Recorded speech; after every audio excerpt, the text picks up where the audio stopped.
Singx-Nzung thiết diệp tào cáo thố Tin-Hungh tengx. Ô Tin-Hungh à, thố cán tài diều ia. Ô chiếu à, thố xiếp nhây tengx ia.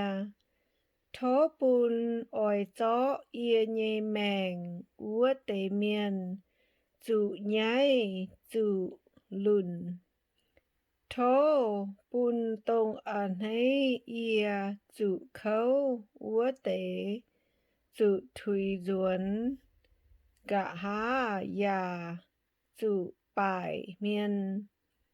Thố bùn con ha úa tế dụ nhái dụ bài.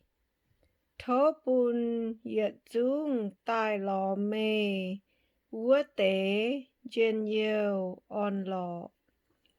Thố bùn hắm mê nhê diều ên úa tế dàn con Tin-Hungh cha kênh lô hài. Bà ia khâu yà chồm hài. Ô Tin-Hungh à, thố xiếp nhê tài ia nái.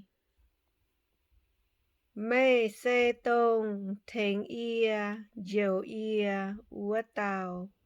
Ô chiếu à, thố mái túng ngài.